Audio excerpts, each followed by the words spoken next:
Okay, where was I here? Ah yes, so Isaac and friends set sail and the perspective switches to Felix. From this point oh, come on. I know it took me a long time to get around to the Lost Age, but in my defense, it was lost. I had to find it. It's not that I didn't want to make this video, it's that I didn't know how. I felt like I said everything I had to say about Golden Sun, and the Lost Age, to me, appeared to be more of the same. So what am I gonna do, a plot analysis for a game whose plot didn't really grab me in the first place? I spent so much time hemming and hawing over how I'd approach this video that all of a sudden it had been several years. Funny how that works. Well, not funny, it's existentially terrifying. Kind of funny, I guess. Anyway, I recently spent months writing about 2 Worlds and Ultima 8 back to back, at which point I realized that I had perhaps taken Golden Sun for granted. So with several years of distance since I'd played it last, I fired up the original game to reacquaint myself before moving on to the Lost Age. Let me say this up front, it's not more of the same. Well, it is, it's identical, but it's also completely different. That's because Golden Sun: The Lost Age isn't really a sequel so much as it is the second chapter in the Golden Sun saga, which sounds like a very pretentious way of saying sequel. The developers, Camelot, very specifically do not call The Lost Age Golden Sun 2, because it was never intended to be Golden Sun 2. It's an inextricable part of Golden Sun, like the second act of a play so epic that it has to be shown on 2 separate nights with an entirely new script and cast, and with a second full-priced admission. So rather than Golden Sun 2 or Golden Sun 1, fans refer to the games as TLA and TBS, The Lost Age and The Broken Seal, which was the first game's subtitle in Japan.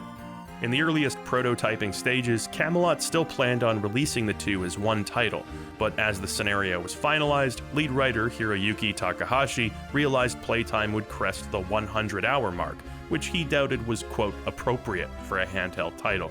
Bear in mind that active development of The Broken Seal was ongoing for over a year. That might not seem like much since games take 45 years to make now, but with a full-size team working on Golden Sun, it was a pretty outrageous development timeline for a handheld game.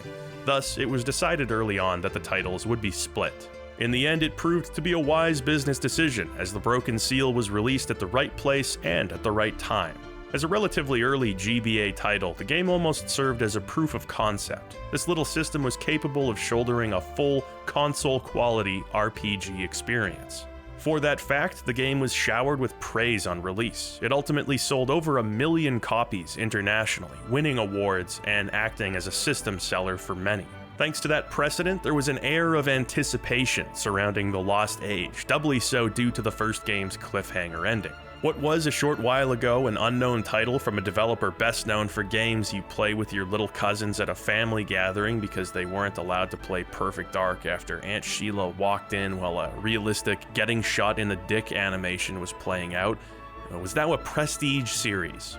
That initial success was a surprise for Camelot, especially in regard to the North American market. The studio's previous role-playing games had never reached any kind of blockbuster status.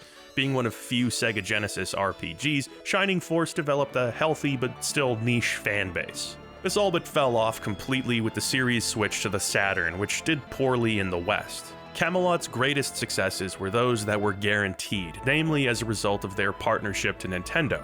Any game featuring Mario and company was gonna sell well no matter what, and that seemed to be the direction that the studio was heading in. So it was a bit of a surprise when Golden Sun took off. Sales in the West outpaced those of Japan, which Takahashi credited to the game's focus on action and puzzle solving as opposed to the text-heavy style that Japanese players were used to.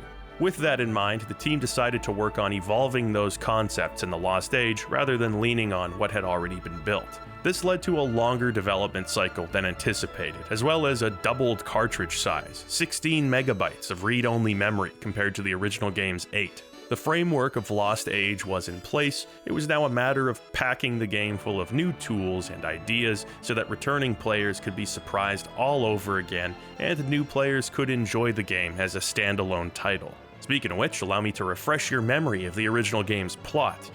You do know that game's plot, don't you? You're not watching this video out of order, are you? Okay, don't come crying to me when you have questions like, what's Psynergy, or who's Babby, or if Felix's parents are dead, then who was the phone? Actually, the Lost Age begins with a recap, so we can just follow along with that. Ages ago, or so the stories tell, the power of alchemy ruled over the world of Weyard.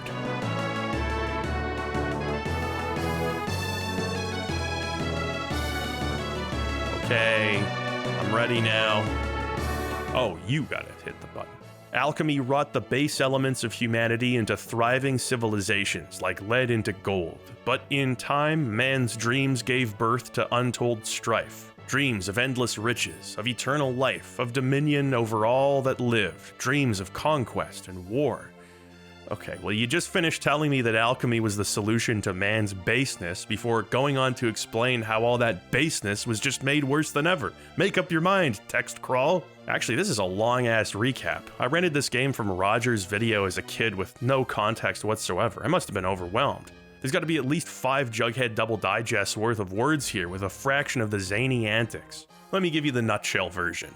One day, a volcano called Mount Aleph erupts, causing death and destruction in the nearby town of Vale. Years later, we join up with a group of friends who have all been affected by the tragedy in different ways. Isaac, the silent protagonist, lost his father. His friend Jenna lost her brother, Felix, as well as both of her parents. An irresponsible old man named Creighton suggests they all go to Mount Aleph for research purposes. Hilarity and unimaginable horror ensues. A pair of strange beings named Saturos and Minardi arrive along with Felix, who was presumed dead. They steal some artifacts which are important because they can light lighthouses, which sounds good because that's what lighthouses are supposed to do, so we should go light the lighthouses. Don't light the lighthouses! If you do that, terrible things will happen. Unspeakable things, as in we are literally not going to speak about them, but trust the wise one, for he knows best. Felix and the other couple of fellas, as I like to call them, kidnap Jenna, which is bad, and Creighton, which is fine. Isaac and his friend Garrett begin an epic journey to stop the lighthouses from being lit and to save their kidnapped friends. Along the way, they'll meet new allies, like Ivan and Mia. And they're also all adepts, which means they can use magical powers, but different ones depending on the kind of adepts they are.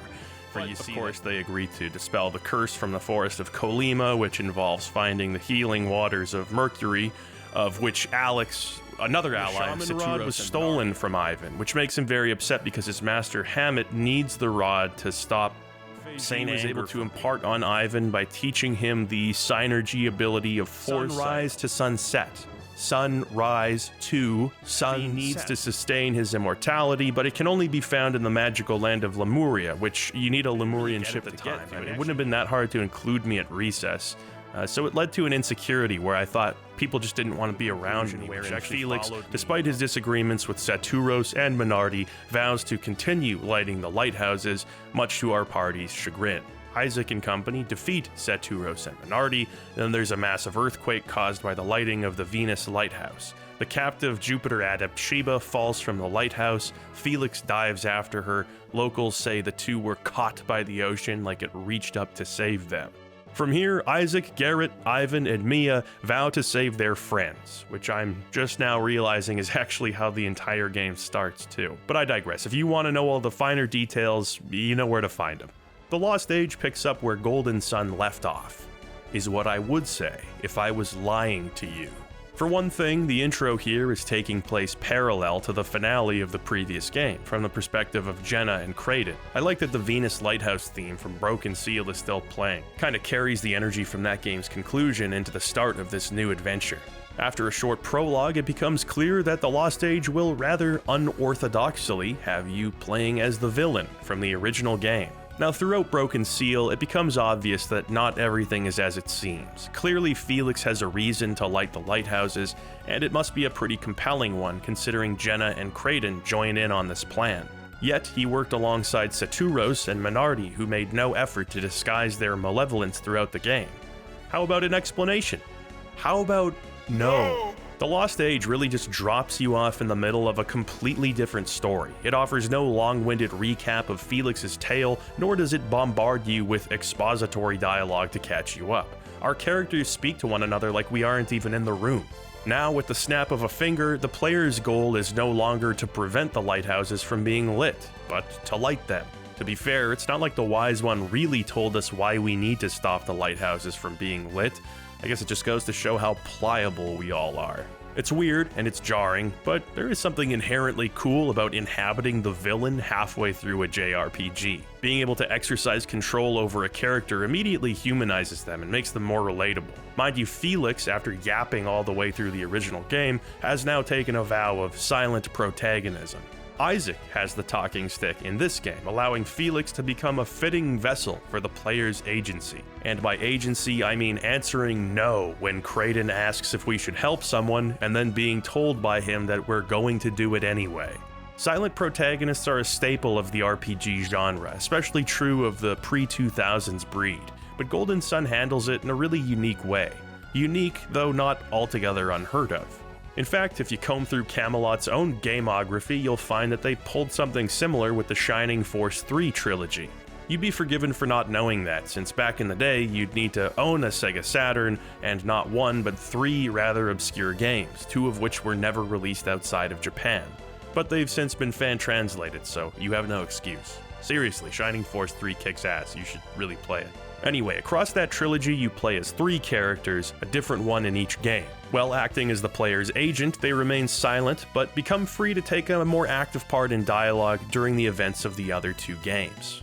One thing about Camelot, they have a bag of tricks that they like to pull from, turning one game into multiple games using the same game engine, allowing you to import your save between those games, turning player characters into NPCs and vice versa as those games progress. In both Golden Sun and Shining Force, it's an oddball choice for sure, but I think I understand what they were going for. When you play an RPG, wolves aren't actually waiting their turn to bite you. Shopkeepers aren't actually standing completely still for 24 hours a day. The biggest cities aren't actually populated with just 13 people, and protagonists aren't actually staring in silence like idiots as their friends reveal their most agonizing childhood traumas around a campfire. An RPG is a collection of abstractions that you're asked to participate in for the sake of immersion.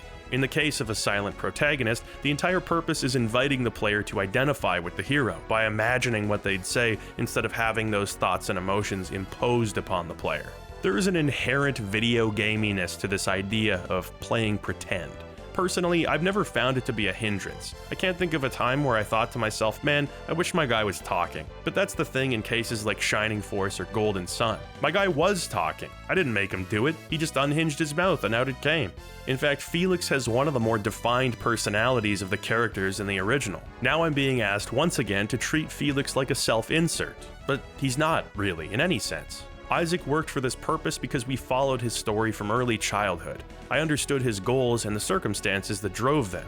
In Felix's case, the time I spent fighting hard to prevent 2 of the 4 lighthouses from being lit was time he spent lighting 2 of the 4 lighthouses. I have no idea why he did that, and I have no clue what happened between Felix's presumed death and the beginning of this game, years later. Now I'm being told that my effort is to be redirected into lighting the 2 remaining lighthouses. It's like I'm being forced to betray myself with no real justification.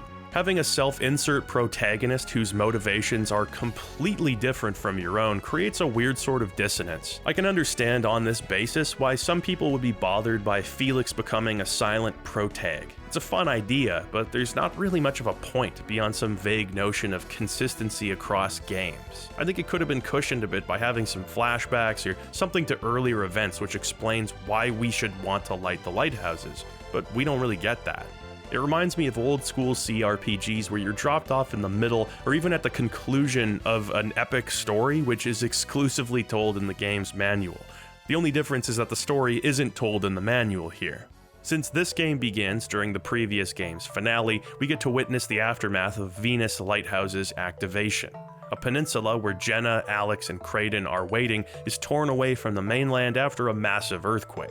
Felix and Sheba, who fell from the lighthouse, wash up on the floating island's shore, and the group is reunited. Eventually, the islands drift into the small continent of Indra. Here, the group decides to find a boat in order to reach the Western Sea, where the 2 unlit lighthouses remain. So we got Felix, his sister, Jenna, and the Jupiter adept, Sheba. She was essentially coerced into taking part in the first game's events, but now seems genuinely invested in Felix's quest for one reason or another. It's also Kraden, but he doesn't join the active party, so he's not much of a help. Since Felix is silent, Kraden sort of speaks up and says what Felix would probably say under the circumstances. Mostly it just comes across as undermining Felix as the main character and leads to a lot of scenes where Kraden has to explain and dictate everything that's happening. Alex kind of floats around too, but he has his own motives and prefers to work alone. For much of the game, it's easy to forget that he even exists. While we, the player, still aren't given much context, what we do get is a passing explanation for Felix and Jenna's motives, one that raises more questions than answers. Their parents are still alive, despite them seemingly being crushed by a boulder in the first game, and also somehow lighting the lighthouses is the only way to rescue them. The game moves forward with reckless abandon, leaving us to wonder what the hell Jenna meant by this line, which is delivered with less emotional emphasis than me yelling, "Get wings!" when my brother is on the phone with Domino's Pizza. Well, I'd like to tell you that the game uses this withheld info as a breadcrumb trail to build suspense and lead you through the story. I can't do that.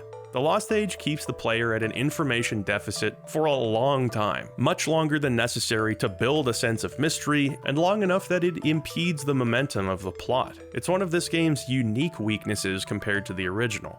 I'm all for obfuscating information for the sake of a grand reveal or twist, but that's not really what this is. Instead, you just have to operate on the assumption that you're doing something sensible, which is never really vindicated. The whole parents still alive thing is left hanging in the air like one of Kraden's stale old man farts. For such a huge linchpin of the party's motivation, it's straight up bizarre how quickly the game moves past this. It's such a passively delivered line of dialogue that I wondered if I somehow missed or forgot an entire story scene. But as far as I can tell in all of my research, this is the first mention of it, and the only one for a long time. The way broader game progression works early on is wholly unsurprising. It's exactly what you'd expect if you played the original game. You enter a town, the town is dealing with some sort of crisis. You help everyone out, and you learn a new Psynergy, or acquire an item you need to progress, or set an in-game flag as active, thus allowing you to move forward. I won't go over the minutiae of the game's mechanics. It's all very similar, if not identical, to the original game, which I've already talked about. For the sake of building a common foundation here, I'll remind you that Psynergy acts not only as your magic spells in battle, but also abilities that allow you to interact with much of the world outside of battle. Moving objects, freezing puddles, that sort of thing. Just like the first game, you're often soft-gated from progressing based on the Psynergies you've acquired. For instance, breaking down a boulder is only possible with the grind Psynergy, which you're only given much later on at a fixed point in the story. It's a good idea that's implemented well and something that really contributes to Golden Sun's unique flavor. When you enter a new area, you'll often see some peculiarities in the environment, stuff that stands out but that you can't really do anything with yet. A treasure chest on a rooftop you can't reach, a sprouting plant next to a wall, etc. Make a mental note of it, and you can come back with different abilities, allowing you to interact with the environment, to solve puzzles, and find new gear. Because of how Psynergy can unlock new paths, the game has just a little bit of that Metroidvania essence. The temptation to revisit earlier areas with a fresh perspective is felt throughout. That goes a long way, particularly in The Lost Age, which is due to the game's structure. While progression matches the first game closely for a little while, it's not long before you'll be given some options. There are quite a few towns or dungeons on the opening continent, and many of them can be visited in any order. Some of them are entirely optional, in fact. Others house Psynergies that you'll need, but not until much later, so whether you want to tackle the harder challenges now, or defer them until you've powered up, the choice is yours, though it's not entirely obvious what is and isn't optional. In some cases, like the desert, you'll have a sign saying, one thing is this way, the other thing is that way, which is pretty clear and literal signposting. One path is easier, and the other is more arduous, but allows you to recruit a fourth party member early. It's less like Chrono Cross, where choices can affect the gameplay in more significant ways, but only for a short while, and more like Final Fantasy VI, where the proceedings are gonna happen one way or another, but which order you tackle them in is up to you. I don't care what we do next, just get me away from the non-Euclidean desert music.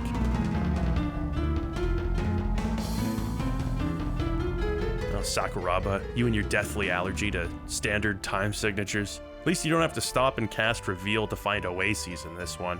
Instead, you run into these little guys. Hey, buddy.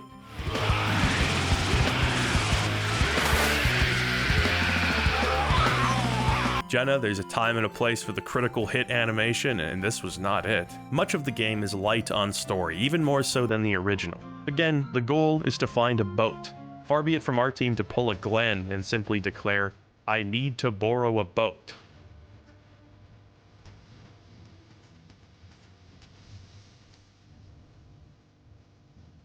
I need to borrow a boat. For us, it involves participating in a long series of small-scale quests, nearly all of which are disconnected from each other and the narrative. Rescuing children from a cave, overcoming a monk trial to learn a new Psynergy, freeing a Mercury adept named Piers from jail so he can join our party, since we need a Mercury adept and Alex is being a shithead.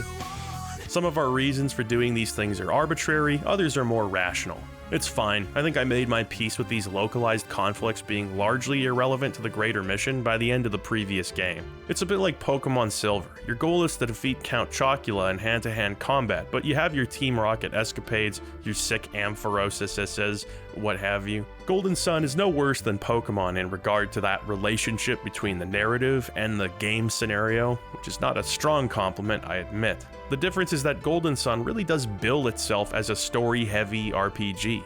There's so many characters constantly being introduced, backstories, betrayals, and dialogue. Heavens to Betsy, there's so much fucking dialogue in this game.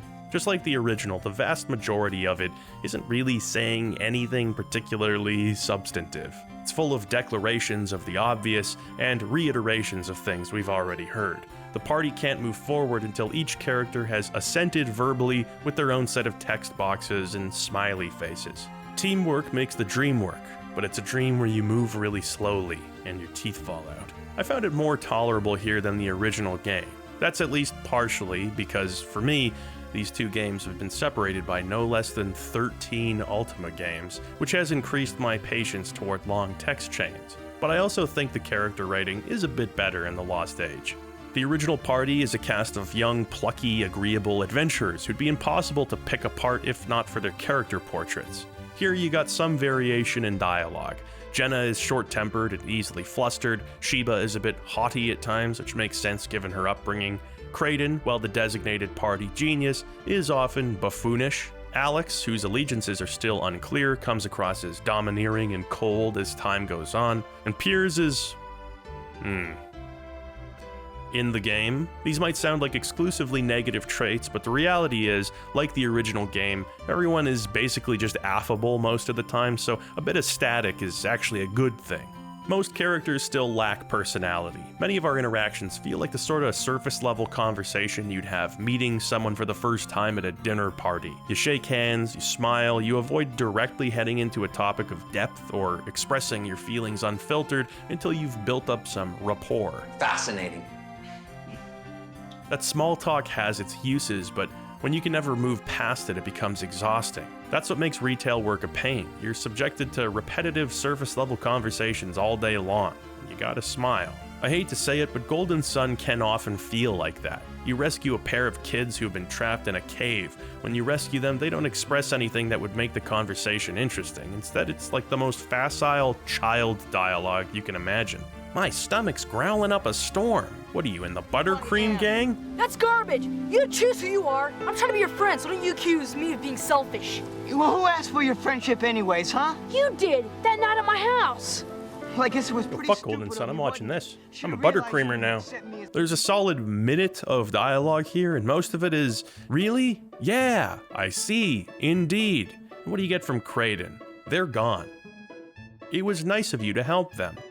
We should be going too. Like, no shit, you underwent party mitosis for this? Reintegrate yourself into the unit at once, you dingbat. I always got excited when Sid would start flailing his arms in FF7 because I knew he was about to say something funny, something that only Sid would say. I don't think I can remember a single line of dialogue off the dome in Golden Sun. Some variation of, "Should we help them, Felix?" No. Alas, even new party members with unexplored backstories like Piers never really delve beyond that surface level. It's just a struggle to relate to anyone here. On the subject of Piers, his existence serves as a reminder of a secondary goal, that being the discovery of Lemuria. In the first game, Lemuria was mentioned as a lost civilization of sorts. Babby, the mayor of Tolby, had found himself in Lemuria many years ago after his ship was blown off course by a storm. There he stole many bottles of a mystical tincture known as the Lemurian Draft, which would delay the effects of aging. He came back to the mainland where he's lived an extended lifespan thanks to the draft, though now he's running out, and he asks Isaac and the crew to find Lemuria and bring him more. Thus, Babby was a fairly major secondary character, but he was Isaac's problem, so he has nothing to do with this game's story. Pierce, though, is Lemurian, washed away to the mainland in the same tidal wave that shifted continents around earlier. So the seed of Lemuria as this mythical place has been planted by the first game, and now even Felix's party has a reason to find it. It's a wise inclusion, since Lemuria was teased as this amazing place all throughout the first game. It would be a major letdown if you had no reason to go there now. The team needs Pierce because on top of being a Mercury adept, he also has a Lemurian ship, somewhere. He agrees to join forces when the party helps him retrieve the ship's control orb and finds himself convinced to help the group in their mission. That makes one of us. The boat situation. It's a little confusing. You actually do find a boat early on, but it's in a state of disrepair. Only by using your various Psynergies to clear the debris can you get it back in working shape. Of course, you don't actually have all of the necessary Psynergies to solve the puzzle yet. This strongly hints at a new goal, to travel the currently accessible continents, collecting the remaining Psynergies so that you can fix the boat and set sail in it.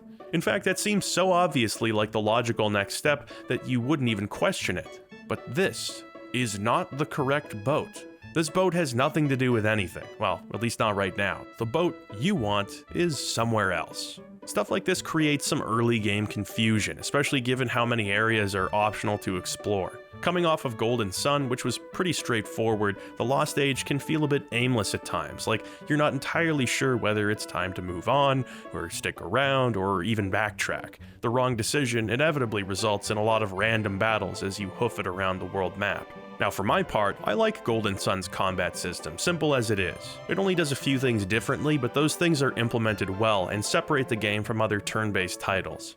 As I mentioned in my first video, you issue commands at the start of a turn. Like the original Final Fantasy, if the enemy a character is targeting dies before they had their turn, they will not just move on to the next enemy. Instead, they'll defend on their turn. A lot of people hate this because it results in wasted turns. Me, I like it. It forces you to become familiar with your enemies and their weaknesses, as well as your character's own strengths. One enemy might be killed by the single use of a certain spell, which would make it pretty stupid of you to blindly mash the attack command. Instead, you gotta think 2 steps ahead. What are my character's agility stats? Who's gonna go first? And how much damage do I anticipate them doing? It adds a modicum of strategy, which is sorely needed because the average battle in this game is pretty easy. And that's what makes wandering aimlessly on the world map feel like more of a chore. I can't help but feel a bit hard done by when I realize I've been going in the wrong direction, because I know that every few seconds I'm going to be interrupted by an enemy that I am just going to shred to pieces. The game balance is a bit wonky. Let me give you an example. Antidote herbs are one of few consumable items. You find them everywhere. Contents of treasure chests, barrels, jars, rewards for battles at shopkeepers in every town, available for dirt cheap. I don't think I used one throughout the entire game. It's not like I went out of my way to put on poison-resistant gear or anything like that. I was just never poisoned. I never had to use an antidote. Maybe once? It's a microcosm of the game's difficulty issues. Here you've got this potential source of friction, a reason to stay on your toes and treat unprepared exploration as a risky endeavor. Instead, the battles are a case of quantity over quality. The encounter rate is ruthlessly old school at times. As an aside, the playback position of exploration music isn't saved, so tracks restart every single time you finish a fight.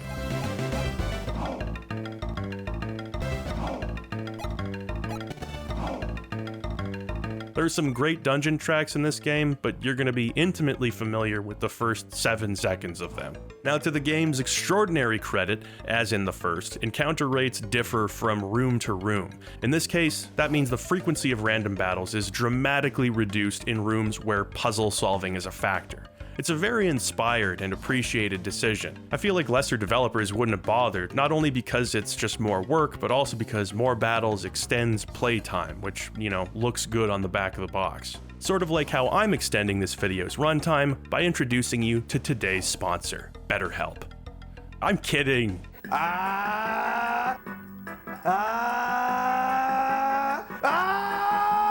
You can subscribe to my Patreon if you want. Wow! Some of the early game bosses dip into a satisfying layer of strategy. It really spotlights how strong the game's mechanics can be, dealing with buffs and debuffs, deciding whether to go for broke or pull back and play some HP recovery catch-up, and managing the status of your summons and Jinn. What did I call them? Genes in the last video? I changed my mind. Can I do that? Am I allowed to go back on this? They're Jinn. I don't want them to be Gene. I think I like the idea of the singular form being Genie, but it's not worth Gene being the plural form. Anyway, in these tougher boss fights, character turns become a precious resource rather than a disposable waste of time. I had some real nail-biting moments throughout the game where a single bad choice on my part could have cost me a fight. It's moments like these where the combat system really becomes greater than the sum of its parts. It's just a shame that the random battles, which make up 99% of the fights, don't follow suit. The enemy sprites look fantastic. Behold, the bringer of nightmares made manifest. I love their animations. I love the dynamism of the battlefield, the way it swoops around like a movie. I love the feeling of my special weapon skills activating. It's all just candy, awkward sprite scaling notwithstanding. But the content of the fights is so often mindless. Even if you know you'll waste a character's turn, it's typically easier to mash A, knowing that it's less efficient than really thinking about your turns.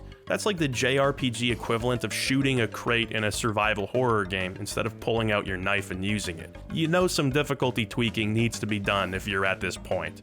I think both Golden Suns would have benefited greatly from a reduction of overall encounter numbers, but an increase in challenge and variety of enemy mobs. The game is waiting for my permission to poison my characters. Just do it. These antidotes are burning a hole in my pocket. Let's make things interesting. I think of my favorite Camelot game, Shining the Holy Ark. It's far from perfect. In fact, the issues it suffers from are quite different than Golden Sun, but even random battles in Holy Ark feel really consequential, force you to make strategic decisions. You hang in there a little bit longer, you might unlock a shortcut. On the other hand, 3 of your 4 characters might be in rough shape, and maybe you should just retreat, heal them up in town, and accept the fact that you'll have to go through the dungeon again. There's weight to the decision, and consequences to me are what make gameplay interesting. Golden Sun occasionally achieves the same weightiness, but for the most part, cannon fodder enemies are predictable and uninteresting. On the upside, most animations can be skipped, so battles are pretty expedient. Not to mention, this is a cartridge-based game, so no loading screens between exploration and combat. Now, nothing I've said thus far is going to be particularly surprising coming off of my Golden Sun video. Where the Lost Age really moves in its own direction is with the acquisition of Piers's ship. This opens up the vast majority of the world and takes the game in an even more non-linear direction. Oh no, this is one of those random battles at sea type of games. The boat and its effects on the game world are far-reaching. Based on personal preferences, this is typically where series fans will declare one game or the other to be a favorite. The Broken Seal is a more straightforward RPG with an even tempo. Access to the world map is staggered over the course of the story, with each of those beats giving you a few choices, if that, in how you progress. The Lost Age doesn't give a shit about petty human constructs such as direction. It drip feeds you a steady supply of dungeons and towns before finally tearing down the curtain and leaving you to find your own way across its rather large world. The implications of this change are manifold. You really are just dropped off on a big map with plenty of potential destinations. Few of them are going to be relevant at this moment, but in order to know which are, you're going to have to sail around and just see what happens. There are towns, inlets, optional dungeons, mandatory dungeons, most of which can't be completed yet. There are NPCs who say cryptic, vaguely important sounding things, but without context, and there are puzzles which you don't yet have the correct Psynergies to solve.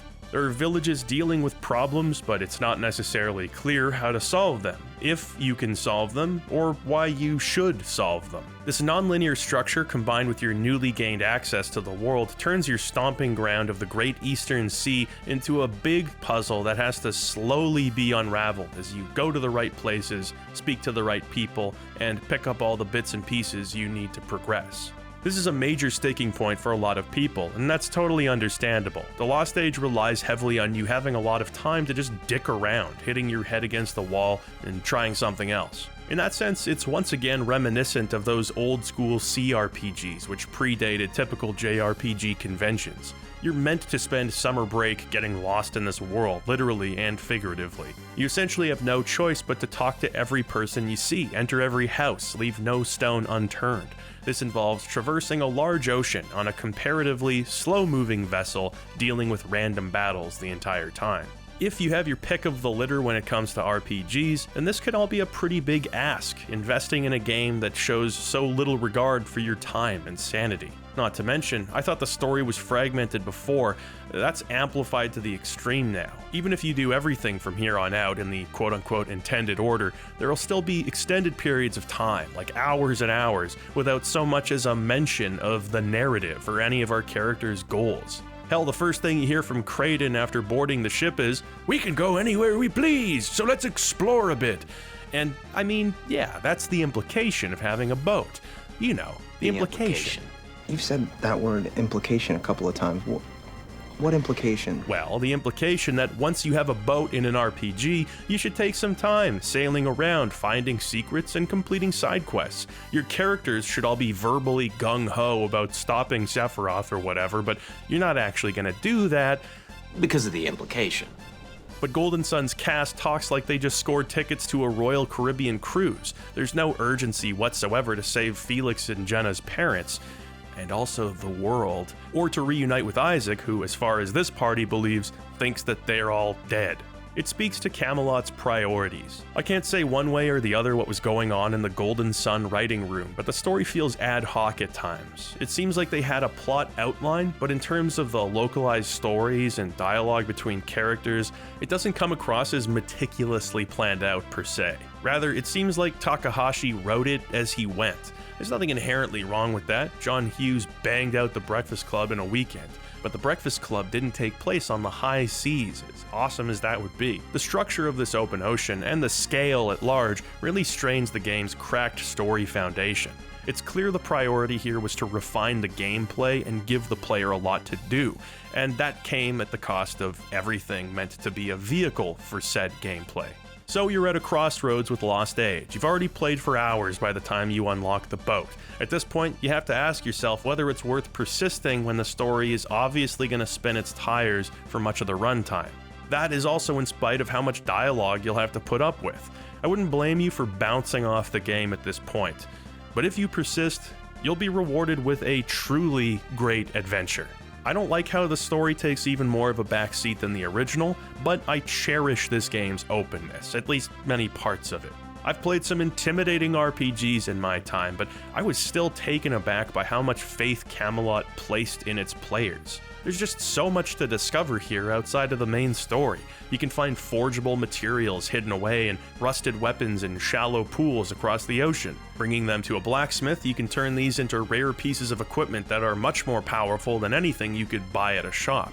Once you have the right Psynergies, you can even find the that sword that is in other games. There are entire dungeons here that have no relevance to the plot. They exist solely for you to find treasures like this, and of course, the Jinn. I talked about the Jinn system in the previous video, and it's still here. There are 36 more Jinn for you to find, 8 of each elemental type, which can be allocated to your characters. These grant you powerful abilities like reviving lost party members, boosting your team's stats, and siphoning the foe's HP with a kiss. Sorry, Pierce, I think you gotta take one for the team here. Just like the first game, the Jinn also serve as the Lost Age's de facto class system, allowing you to slot different elements to each character to swap their classes around. This gives you different stat multipliers and abilities. For the most part, I really like this system. It's a consequence-free way of experimenting with new Psynergies and optimizing your party's stats. It does have flaws though. It's annoying that in order to cast necessary spells like Freeze or Whirlwind, your characters have to be a certain class, so you're frequently made to go back into the Jinn menu and swap everything around just to deal with one obstacle on the map. I have no idea why they thought that would be a good idea. Truthfully, having each character assigned their own single element works perfectly fine for most of the game. Everything is viable, really, but this is the simplest thing to do. There are also items which change your class properties when held, giving you access to highly specialized jobs. Most of these are only viable once you really know the ins and outs of the game systems, but it's a cool way to encourage replays and challenge runs. Outside of that, you're typically best off sticking with single element classes until you've found close to every Jinn. At that point, mixing and matching becomes much more rewarding. The Jinn are well hidden, but they rarely feel unfair. Optional Jinn or treasures are almost always telegraphed as you make your way through the dungeon. You see some little guy up on a plateau and think, how do I reach him? You use your mind-reading Psynergy to listen to an animal's thoughts, indicating you should dig nearby, which leads you to a Jinn. Only through careful observation and engaging with the world using Psynergy can you capture them all. They make a great reward for that sort of exploration. By no means do you have to collect them all to beat the game, but there are a few fortune tellers across the world who will point you in the right direction if you want to. And these are the simple joys that I appreciate while playing The Lost Age. There's almost always something worthwhile to find. Jinn abilities and powerful equipment may not be all that important in random battles, but when it comes to bosses, they can be a godsend. So watching the little numbers go up, or finally having enough Jinn of a certain type to advance a character's class, it's really vindicating. It helps that there's so much visual variety. New spells are interesting to see in action, weapons are actually held by your characters. There are constantly little surprises here. That's a big part of what makes me sympathize with the intense nostalgia this game seems to invoke in people. It helps that the simple act of walking around in this world is so smooth. Your movement speed is brisk, you're able to hop across small gaps, climb vines, and move diagonally, which adds a lot of extra sprite work from the art team, mind you.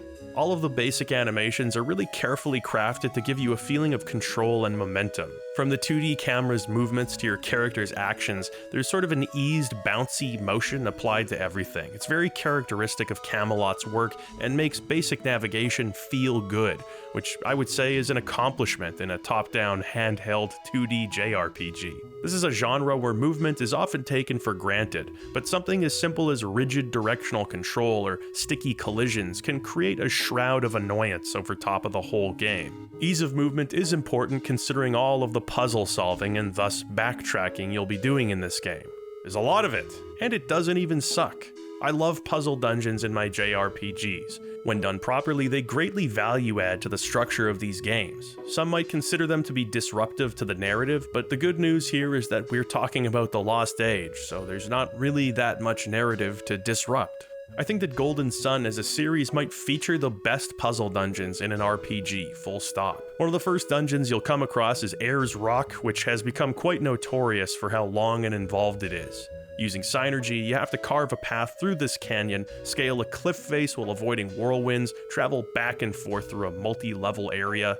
Finally, after half an hour, as I thought the dungeon was winding down, I realized that this was all in service of reaching the actual entrance to Ayers Rock. Inside, there's an entirely new labyrinth, with multiple levels, optional treasures, and plenty more puzzles which build on the skills you were taught from the initial ascent. It's an expansive dungeon, bordering on grueling thanks to the lack of a map, which would have been nice, but it never reaches that critical point. Puzzles are really well crafted in The Lost Age, not cryptic or unfair. There are enough aha moments to drive you forward and prevent the dungeons from feeling too arduous. At one point, you unlock the Sand Psynergy, which allows you to dive underneath sand-based floors to reach the other side of obstacles, or climb up sand falls. One puzzle I really appreciated involved this moving wall being triggered as you enter the hallway. The wall pushes you to a lower level unless you dive underground to avoid it. It's very simple in retrospect, but it's a great microcosm of how dungeons in The Lost Age develop over time. Up until this point, the Sand Psynergy has exclusively been used to circumvent static obstacles, but now you have an active threat and the way around it is for you to become static. Dungeons train the player to recognize common visual elements which can be interacted with. As you commit them to memory, new variations of those elements are slowly added. Using Whirlwind to move a vine or a chain so you can swing to a new ledge, or casting Lash to prevent a gear from moving, which stops nearby machinery. You build a mental library of use cases for each Psynergy, learning to recognize their signals in the environment. The Reveal Psynergy is another great example of this, one I mentioned in my original video. Reveal is meant to show hidden details that would otherwise be invisible, but how do you know when to cast it? When you're first granted Reveal at Ayers Rock, there's an obvious need to use it right nearby. Thus, this particular hexagonal pattern becomes the environmental signifier. Even without the tutorial, it's a suspiciously inorganic formation that just begs further investigation. Everything about your gamer brain is telling you that something is up with this perfectly symmetrical shape. It's simple, but it's smart. Another example would be this room here. In order to drop the altar into the room below and solve the puzzle, you have to cast the Cyclone Psynergy on this spider web. That's not immediately obvious. Cyclone has only been really used up to this point to get rid of bushes. So the perimeter of the web is dotted with bushes, which in this case should flip the Cyclone switch in your brain. The game's design relies heavily on this sort of signposting to guide the player's thinking. I half expect one of my party members to come out and say, hey, maybe we should try using reveal here, but Camelot never resorts to those sort of clumsy training tools. It really plays to the strengths of this medium and shows how refined the studio's design chops had become by this point. Another aspect of the puzzles I've come to appreciate is how economical Camelot is with them. Unlike most RPG dungeons, you don't just complete a room and move on to the next. The dungeon map often crisscrosses back over itself, allowing you to enter and re-enter old rooms from new vantage points or with new abilities. From there, you can interact with the same puzzle differently. Bridges need to be rotated back and forth. Basins need to be filled or emptied. Shortcuts are unlocked, granting you quick access to difficult sections that require a lot of backtracking. This gives dungeons a stronger sense of identity, as though each room has value beyond being beaten. You're forced to experiment with the interactable elements before comfortably moving on. You might be tempted to drain a room of lava because it's the first solution that you come across, but the Lost Age begs you to explore, to scope out your surroundings, and really understand the puzzle before you commit to solving it. This is a game both intelligent in its design and respectful of the player's intelligence. The puzzles are satisfying to overcome, and as a result, the length of these dungeons becomes a boon rather than a curse. At its very best, I'd say it stands toe-to-toe with its handheld Zelda contemporaries. Alas, not all is perfect in Dungeon Land. As I've already mentioned, the encounter rate continues to be a source of annoyance. During some of the longer dungeon stints, it really feels like Golden Sun is at odds with itself. The pacing is interrupted by battles, forcing you to constantly stop and recalibrate. Which way was I going again? You can lower the encounter rate with items or a Psynergy ability, but that requires you to have a particular Jinn set up for Pierce. Sometimes I would deliberately switch him to a less powerful class just to have access to this avoid spell, and I'm usually pretty patient with this sort of thing. My other problem is in regard to Psynergies. Clearly, Camelot wanted to one-up or at least match the original game in terms of Psynergies. There are some returning abilities like Move, Frost, stuff like that, but the majority of unlockable skills are new ones. Because of that, many of them feel superfluous. Going through all these hoops to learn the Grind Psynergy, which destroys certain boulders, just to use it a total of 2 or 3 times, makes it feel like a wasted effort. By the end of the game, you have access to Force, which punches objects, Pound, which punches objects, Grind, which destroys objects, Burst, which also destroys objects, but only when there's a tiny crack in them, Cyclone, which creates a circular gust of wind, Whirlwind, which creates a circular gust of wind, Carry, which lifts objects up, and Lift, which lifts objects up. As elegantly as the puzzles are recycled, the same can't be said for the many abilities used to solve them. There are quite a few one-off Psynergies which are used for only a very specific purpose and nothing else. Lash is the first one you learn in the game. All it does is take a rope and tie it to a pole nearby. That's it. If you see a rope and a pole, use Lash. Or there's Hover, which allows you to float in the air, but only for a second and only if you're standing on a very obvious hover pad when it's cast. You certainly use these Psynergies a fair amount, but the question remains, do they need to be Psynergies? Do we need even more abilities clogging up this increasingly long list? Every party member will have different Psynergies too, so you have to memorize who can do what, on top of having to switch their Jinn out to access class-dependent spells like Growth, which is needed to create climbable vines. Plenty of these abilities are only granted through equipable items, so half of your already tiny inventory will be taken up with items like the Force Chip or the Carry Stone, which serve one function and that's it. I understand why Camelot included all of these Psynergies. This is a gigantic world. If left unrestricted, you may very well find yourself halfway through a dungeon before realizing you're not supposed to be there. I don't think there's anything inherently wrong with the player getting into trouble like that, as long as there's a way out of it, but I understand why it may not be ideal. This was the Game Boy Advance. 7-year-olds were playing this game. You don't want somebody's mother going to GameStop and complaining, "I think your game is broken, he says that he can't beat the conch shell." The excessive use of Psynergy to create these gates ends up being a clumsy solution to a self-inflicted problem. It also seems like Camelot wanted every character to have their own moment where they get a cool Psynergy, but not all are created equal. You use the move Psynergy so often that I never took it off the left shoulder button shortcut, and shoutouts to Camelot for letting you do that, that does kick ass. But then you get the Parch Psynergy, which drains specific pools of water. I can only recall using it one time outside of the dungeon in which it's found, and where it works feels arbitrary. How come when I cast Parch on this side of the pond, nothing happens, but over here it works? It's like they wanted Psynergies to serve the same function as gadgets in a Zelda game. So, like with gadgets, almost every dungeon rewards the player with a new Psynergy. The problem is that there are so many dungeons, there was just no possible way that Camelot could have found interesting uses for all of the abilities. And they didn't. It all just results in needless repetition and bloating of the ability pool. By the time you reach the end, puzzle obstacles frequently become guessing games. You cast every one of your spells trying to read the developer's mind. It undermines that player intuition that most of the puzzle solving is based on, and that's a shame. Still, all told, the puzzles and use of Psynergy in the Lost Age are pretty damn clever. It's well balanced in that it rewards pattern recognition while still offering enough challenge to make dungeons interesting. To me, it felt like such a step up over the original that it almost feels like a different design team altogether. As far as the game's scenario, that too feels very different from the original, and not necessarily in a good way. Your first goal after getting the boat is sailing to Lemuria, which is located in the Sea of Time. Only navigating the Sea of Time is impossible because it's full of currents and whirlpools. When you inevitably fail to traverse the sea, Pierce just says, "Look, I don't know how to get through this." To which Kraden helpfully responds, "Let's find a way." Yes, Kraden, let's. No thanks to Camelot's insatiable desire for player aimlessness, you can find the answer in a small village reachable only by ship. Here a group of children recite a song from a now deceased legendary boatman.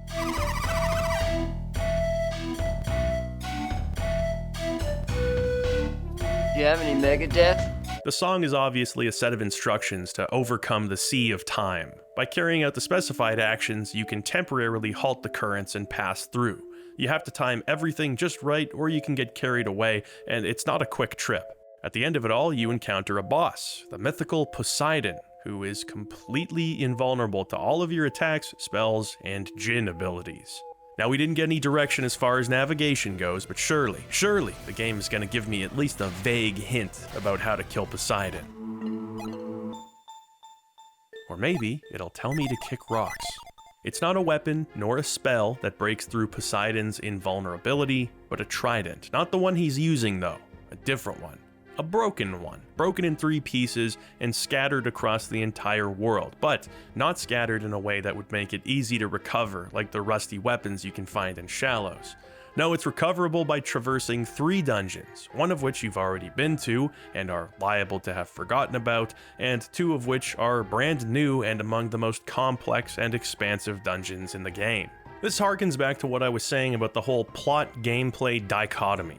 I like the dungeons, I like the puzzles, but your enjoyment of them is very much going to depend on how much you value story context and your otherwise procedural RPG gameplay.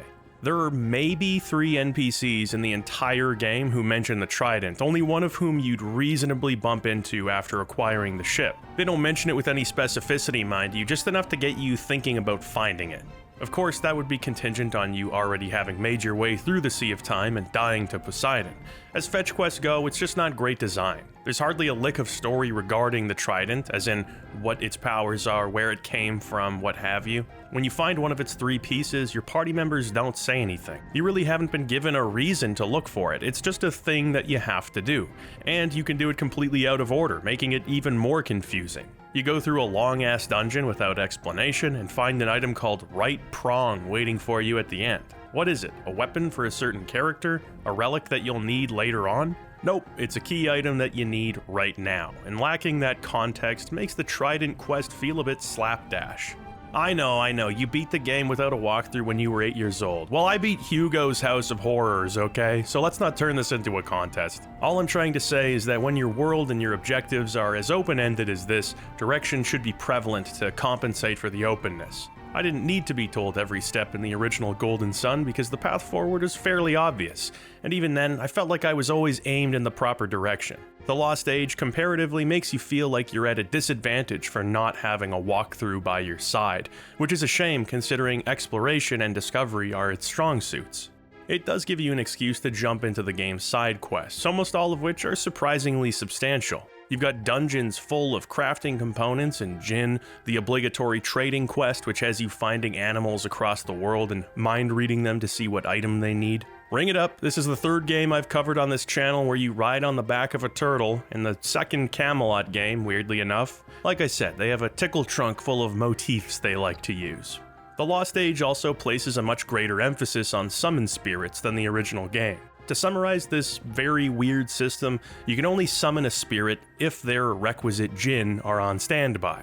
In order for a Jinn to be on standby, you have to use its ability in battle, which might be confusing if you're on the outside looking in.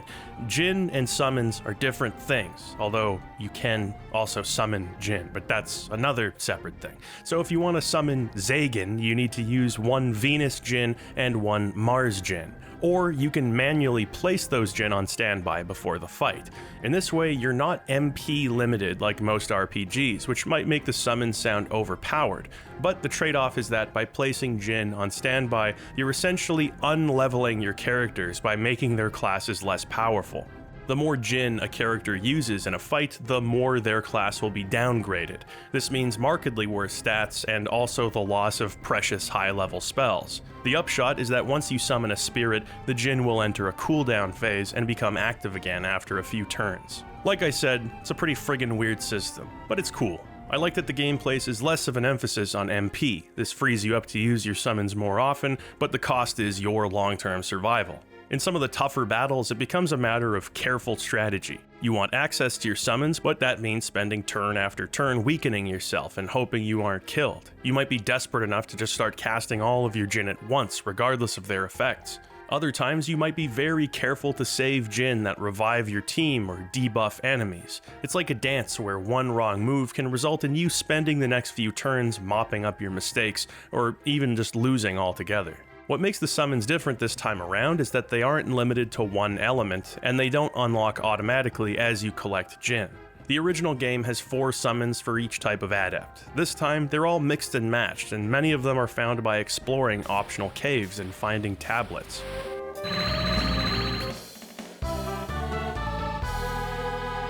It's a non-linear spin on the system for a non-linear sequel. Ulysses can only be cast with 2 Mars and 2 Mercury Jinn on standby. Flora requires 1 Venus and 2 Jupiter. This forces your party members to synergize, working together to put the right Jinn on standby, and I think that's a very positive change. Makes boss fights feel more intense by evening the odds among your characters, rather than just using one as the punching bag. The summon spirits also look absolutely incredible and are almost worth casting just to see what's possible on the Game Boy Advance. I mean, look at this insanity.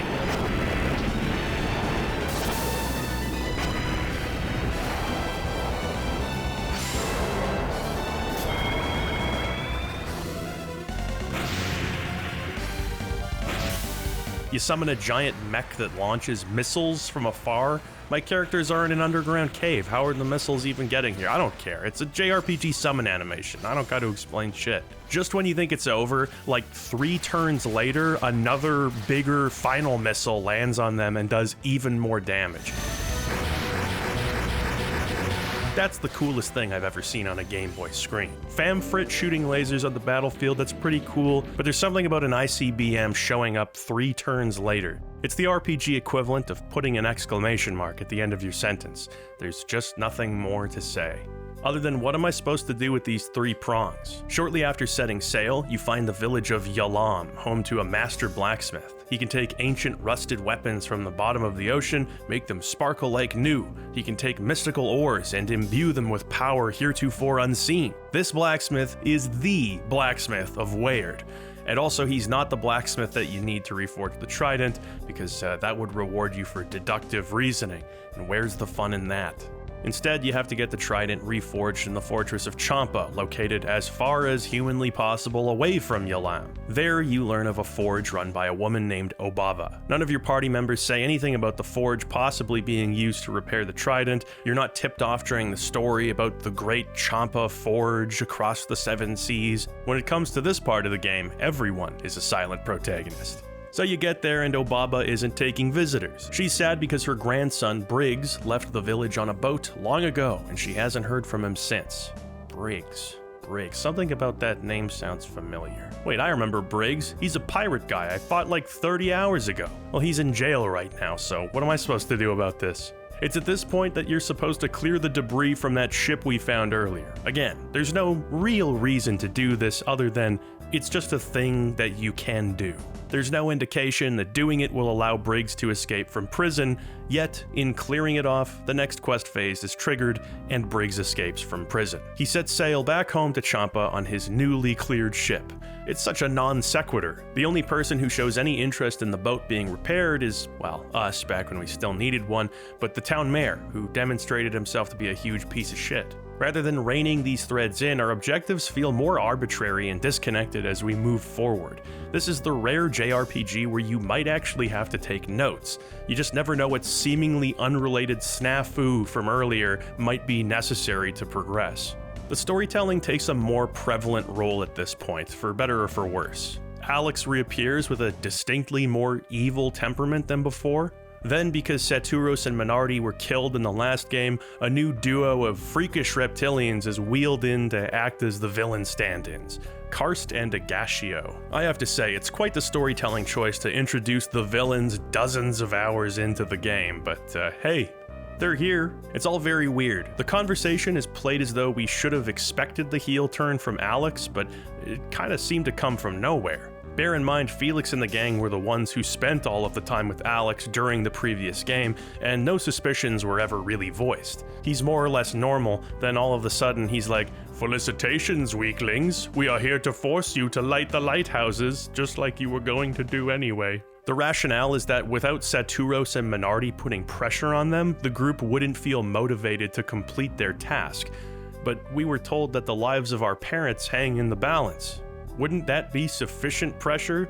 It's cockamamie as hell. It's like the writers themselves realize that we've been spending too much time doing other things. But instead of doing some rewrites to accommodate for that, they just added this conversation and these characters as a way of reminding you about the lighthouses. Probably not a good sign when you're liable to forget about the one thing you're supposed to not forget about. The writing here becomes messier still, as Babby, a major character from the original game, just unceremoniously dies off-screen and will henceforth play no real part in the story. There goes Babby.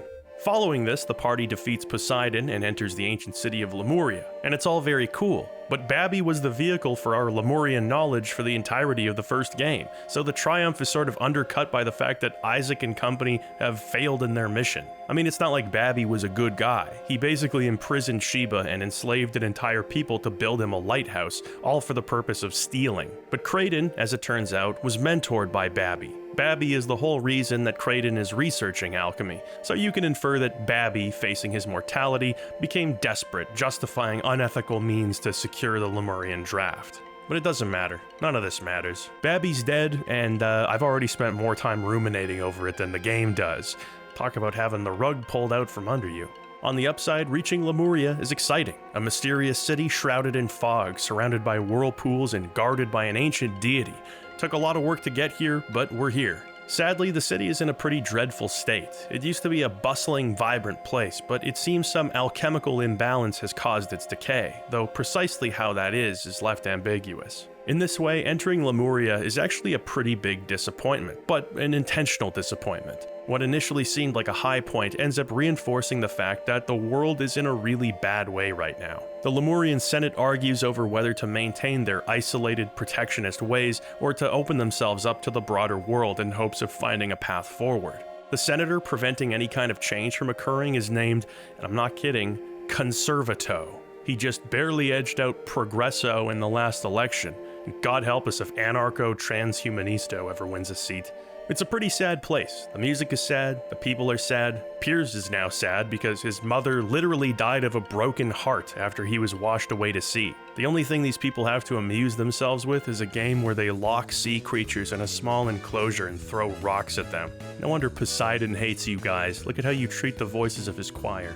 Anyway, this is supposed to be the big turning point of the game, story-wise. The King of Lemuria shows us proof that the world is actually condensing in on itself. Gaia Falls, located at the edge of this flat world, is inching inward, threatening all civilization with eventual oblivion.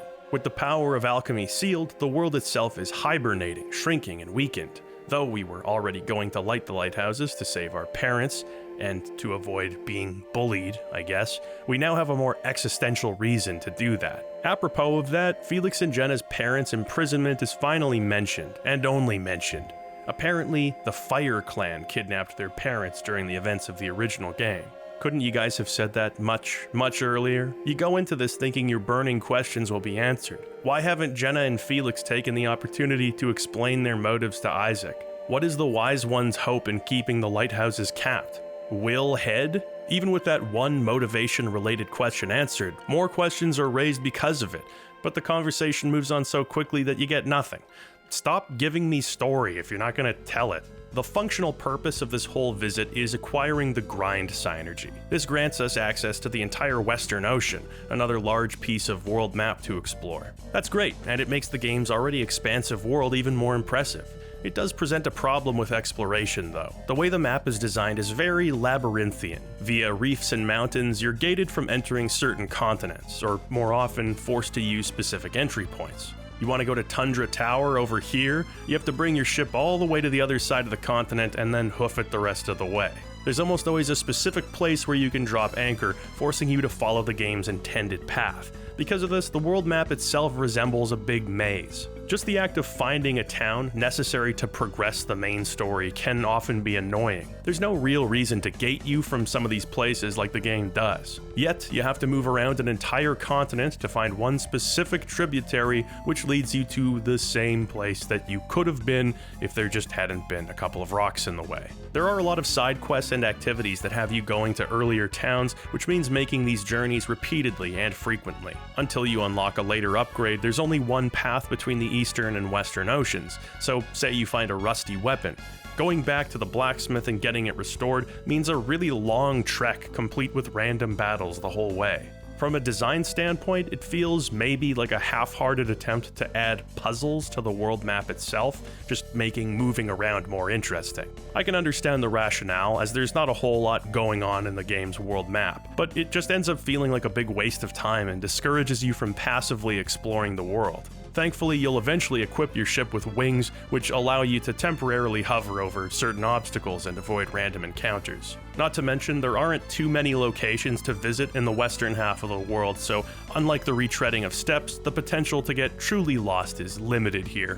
One of your first stops is Shaman Village, where you can participate in a competition, but only if you prove yourself worthy by handing over the Shaman Rod. The what, you might say, if you jumped into the Lost Age without playing the first game? The Shaman Rod is a prevalent MacGuffin throughout Golden Sun. It's the entire reason that Ivan joins Isaac's party. It was stolen by Saturos and Minardi toward the end of the original game. Ultimately, it was claimed by Felix, and as a result, it's taken up an inventory slot throughout our whole adventure here. It hasn't been entirely clear what latent, fabulous secret powers may be within the Rod, until now. You give it to the Shaman in Shaman Village, and he lets you participate in the 12th annual Shaman Village Fun Run, the prize for which is, drumroll please,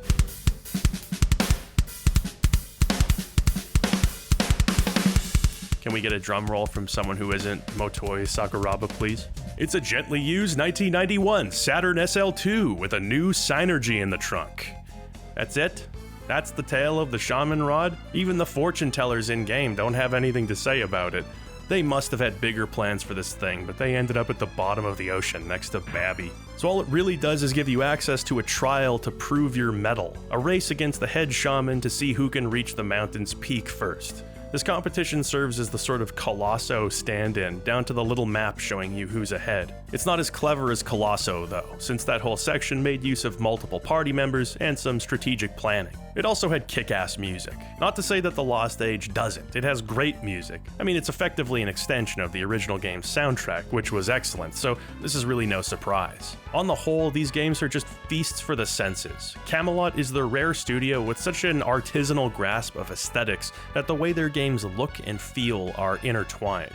In other words, I feel justified claiming that the graphics are an important part of their games, without looking vain. If you've played Shining Force, Golden Sun, or Holy Ark, then hopefully you understand what I mean when I say these games just leave a lingering sensory richness, where just picturing the game in your mind's eye sparks happiness. In retrospect, it makes perfect sense that Nintendo partnered with Camelot. This studio comes pretty damn close to matching Nintendo's ridiculously high standard of artistic cohesion and refinement. In other words, Camelot is about the only non-Nintendo developer whose games have Nintendo polish, and that's no small feat. As with Nintendo, the level of polish doesn't guarantee that all of their games will be great in every way, but it does mean that these games are so sanded down, waxed, buffed, and skillfully put together that it looks like they just came off the showroom floor all these years later. I mean, even that user interface. It's easy not to think about it, but every icon and panel looks so great. Look at the way your guys shuffle around when you're in the menu. That's some certified Camelot shit. Never mind the in-game graphics. Thanks to the game largely taking place on islands across an open ocean, it has such a rich color palette. Camelot did a great job of making every frame interesting. Just look at this random town. Light shafts beaming across the screen, causing contrast changes. NPCs blink and twitch like they're in conversation, instead of being completely still. There's movement of some sort in every frame. You got misting at the base of this waterfall, little droplets that dissipate. As the river becomes a waterfall, there's an angle change here that you can see with the dithering pattern. Animated water tiles elongate the closer they are to that edge, replicating the increased speed of a river as gravity starts pulling it. This is just a river in a town, by the way. They didn't have to go this hard. I wouldn't have noticed if they didn't, but I did notice that they did. That's the Camelot way, see? Not a single pixel on this tiny little 240 by 160 screen is squandered. It's gotta be the most economical use of a Game Boy. Lots of scenes aren't strictly limited to tile-based composition either. You'll often see these more free-form backgrounds, what I assume are bitmap images given walkable space. It almost looks like a game that could comfortably exist on the PS1, which is a real achievement.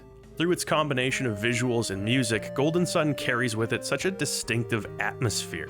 This sort of thing is hard to nail in a 2D game. For every rondo of blood, there's 10 "it came from the deserts." Unless you're Joe from GameSack, don't even try to tell me that you know that one. It's the 1991 Saturn SL2 of video games. Drawing people in, creating that sense of immersion is much harder when you're working from a 2D top-down view, especially with such a limited pixel count. It's all the little things that help contribute to the game's look and feel. Stuff like the wind blowing through these flags makes you feel chilly like your characters. The full moon reflecting in the pond makes you feel that sense of unease. Just all these little pieces of sensory information contribute to a whole. So many recent retro-styled games use modern lighting or post-processing effects to bolster that sense of atmosphere, and who could blame them? It's tough to pull off with a limited toolbox. But damn if Camelot didn't do it, and they did it repeatedly. These guys just had a precision knowledge of how to connect to the player's emotions using a system with a microscopic display and not even a dedicated sound chip. Once The Lost Age enters your head, it's there for good, and it ain't the story or characters keeping it there. Thankfully, the Western Ocean segment moves at a pretty brisk pace. It also features some of the game's best dungeons, like Magma Rock and Jupiter Lighthouse. Yeah, you know, the lighthouses. We're lighting one. That's the point of the game. It's here where at last Isaac's party and Felix's party run into each other. Much like in the first game, our party cycles are synced. We keep ending up in the same lighthouses at the same times. After a kerfuffle with Karst and Agashio and the formal lighting of the lighthouse, the Felix party finally has a chance to explain themselves. Well, they've had a few chances, but doing something rational like that too early would have robbed us of this sick-ass moment where all 8 characters join together into one super party. In fact, if you completed the previous game, you can actually transfer your finished save data to the Lost Age. This grants all of your characters their levels, skills, Jinn, and equipment. You can either do it via link cable or just enter a password.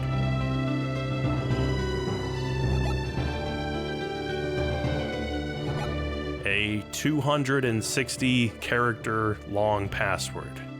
Is this what CAPTCHAs are going to look like by 2029? We both know you're going to enter an O as a 0 or something. Just buy the link cable, chump. I really like how the two groups join forces. It feels like a pinnacle moment after playing an endless game of inter-party grab-ass for 60 hours. Since you can only have 4 party members active at a time, all of your useless dweebs will be sent into inactive party purgatory. They'll never be lonely though. Choo-Choo and Massimo will keep them company. This is one of those games where unused party members receive only a fraction of the experience points, and it's a good idea to keep everyone leveled up for reasons that I will now explain. The Lost Age has a generous optional endgame. You have this open-ended map, you have access to all of your Psynergies. It makes sense that Camelot would stuff the game full of optional locations, stuff that sticks out as odd when you bump into it earlier, but can only be accessed now. Bringing it back to Pokemon, it reminds me a bit of HMs in those games. You get stuff like Surf, Strength, and Waterfall. All of it has obvious uses for progression, but if you're shrewd, you'll have made note of certain things like pawns in the starting town that you can move across now. I like that. It recontextualizes your relationship to the world and gives you a good reason to go retrace your steps. In Golden Sun's case, these optional endgame dungeons each lead to their own super boss. When people talk about Golden Sun, it's almost always in the context of their childhoods. It gives me the sense that these games were a sort of gateway drug to other JRPGs for a lot of youngsters back then. With that in mind, there's no way that they would make the battles that hard. Yeah, no, they would make them that hard. These boss fights are more interesting than most for 2 reasons. The first of these is that you've got 8 party members now. At the beginning of each turn, you can actually tag in a party member who's on standby. This adds a new layer of strategy as you swap your battlers in and out of the field depending on their condition. Once again, an idea reused from Holy Ark, and definitely one worth reusing. The other thing is that each super boss is mechanically unique in some way. Valuekar is capable of draining your Jinn and using your own active summon spirits against you. This basically means that the more thrifty you are about your summon use, the more you're going to get your ass kicked. It forces you to unlearn everything you know about strategy and just start blasting summons as they become available. The Sentinel automatically heals himself at the end of each round and is capable of attacking you 3 times at once. This means that using debuffs or even spending time healing your party costs you precious turns. The clock is always ticking, and risky strategies are the only ones that are rewarded here. These 2 battles are pretty tough, and beating them awards you with well-deserved prizes in the form of 2 different summon spirits. But they are nothing compared to the other 2. The first of these is the Star Magician. The dungeon you play through to reach him, Treasure Island, is pretty manageable, so you're really not expecting much of a fight at the end. And he looks like a goof. But beware the Wiz. And nobody beats the Wiz! And how do I know this? Because I'm the Wiz! His whole gimmick is that he summons balls to fight alongside him at the beginning of his turns. Each ball type does something totally different. The Anger Ball will self-destruct, causing massive damage to your party. The Guardian Ball will cast a shield on its turn, making the Star Magician nearly invincible. The Thunderball has impressive cinematography for its time, but the languid pace of even the action scenes makes it a tough rewatch for me. Wait a minute, that's the wrong video. The Thunderball will cast several thunder-based spells across your whole party on its turn. Then there's the Refresh Ball, which heals the Magician. You might think in the interest of balance it doesn't heal for that much, but no, it's for a lot. This is a marathon fight. The Magician has so much health, but you can't focus on him the whole time, only for brief stints. The Anger Ball kills you, the Shield Ball stops your progress, the Refresh Ball actively undoes your progress, and the Thunder Ball, well actually he's not that bad. That's basically the only tolerable ball in the whole ball pit here. Every single turn, you have to stop what you're doing and completely reassess your priorities. If you start taking too much damage, spending your turns healing is just a death sentence, because the Star Magician, he doesn't care about your problems, he's just going to keep shoving his anger balls on your chin. Pair that with the fact that using summons necessarily means making your characters weaker, and you've got a long haul fight here. From the moment the fight was triggered until the end, it took me over half an hour to beat Star Magician, which is a pretty long time for a turn-based JRPG where you can skip the text and animations on your turn. It's a pain in the ass, but credit where it's due, it's an exceptionally well-designed fight. It forces you to understand everything about this battle system and account for the repercussions your choices will incur several turns in advance. And some would say that this isn't even the hardest fight in the game. For many, that award is granted to Dullahan. To even reach this fight, you have to traverse an expansive dungeon, which requires you to have all 72 Jinn between your 8 characters even to enter. Utilizing almost every puzzle mechanic introduced throughout the game, you have to overcome floor after floor of dungeon, with plenty of resource-draining random battles the whole time. Finally, Dullahan.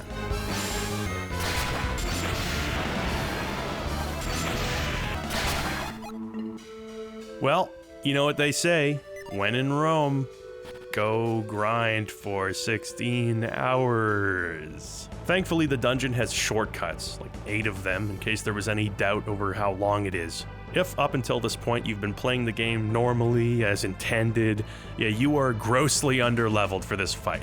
If you've grinded for a while, you're probably still grossly underleveled. Here's what you do. You gotta go back to the dungeon from the end of the animal trading quest from earlier. With your new Psynergy, you'll have access to a part of the dungeon which houses the Wonder Bird as a random encounter. It doesn't always show up, and when it does, it often runs away. But if you can kill one, they give you a ton of experience points. Walking around and fighting these things for hours is pretty much the only sensible way of leveling up to the point that you can take Dullahan on. And I mean, I can't even really complain about this, it's all optional. I'm choosing to be bored fighting Wonder Birds. You're gonna need all 8 characters in the battle too, so be prepared to level them all up, even little Ivan, who's only here because of a rod that we don't have anymore. Finally, you fight Dullahan. There's nothing particularly unique about the fight. Dullahan, while extremely difficult, follows a fixed pattern of behavior. In the other battles, circumstances change so quickly that you're forced into a reactionary style of play, but Dullahan's predictable behavior makes this more of an anticipatory fight. Prior to the fight, you're best off disengaging all of your Jinn so that you can just blast your summons out as quickly as possible. It seems counterproductive, but this fight is basically designed around your ability to exploit the summon system. I just can't see any other way of beating it. From there, it's a matter of staying alive long enough to see him felled and obtaining the Iris summon, which is the most powerful one in the game. It's a notoriously difficult fight, and a fun one, but Balls Wizard still gets my goat just a little bit more. I will always remember my time with the Wiz. Nobody beats me because I'm the Wiz! Yes, I'm the Wiz! It's here in the endgame, with all of this stuff that many players would cruise right past, that the Lost Age is at its peak, for me at least. Using your Psynergy to unlock mysterious new areas, dealing with epic multi-part dungeons that force you to maximize your resource usage, and fighting bosses that push your knowledge of the combat system to its limits. Your persistence is rewarded with great equipment and summons that are not only useful, but visually spectacular. This is Golden Sun at its best. Dare I say, this is Camelot at their best, refining so many aspects of what made their previous games great. And all of this is totally optional. Back in the final stretch of the main game, we reach the town of Prox, home to the aforementioned Fire Clan. Prox has suffered greatly as a result of the nearby Mars lighthouse remaining unlit. Constant blizzards and freezing winds have ravaged the town, which makes it a pretty cozy place to hang out, honestly, but everyone here is understandably depressed. Less cozy still is the fact that Prox is located next to the encroaching threat of Gaia Falls, which is moving closer each day. Saturos and Minardi had set out to relight the lighthouses in order to save their dying people. When they came to Vale back at the beginning of the story, it was to secure the elemental stars needed to activate the lighthouses. They were turned away by the town elders, but later snuck into Sol Sanctum. And with security like this, it's not hard to imagine how. Here they not only failed in their duty, but triggered an eruption which kicks off the original game. Still, they managed to save some of the villagers through off-screen shenanigans. Those villagers, including Felix, who was later trained in combat by the two, were rescued but kept in Prox as hostages before returning to Sol Sanctum years later, thus beginning Isaac's journey.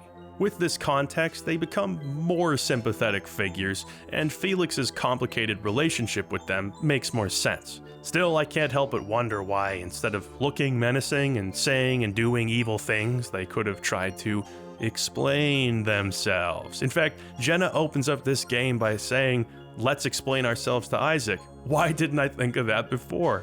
Yes, why didn't you? Alex's ironclad response? That's not possible. He is our enemy. That's not a response to what Jenna said. What Jenna said is a response to that. Even if Isaac wasn't willing to hear them out, which is hard to believe given their history together, there's no risk on the part of the Proxians to saying, hey, we're not evil, look at all of your friends who agree.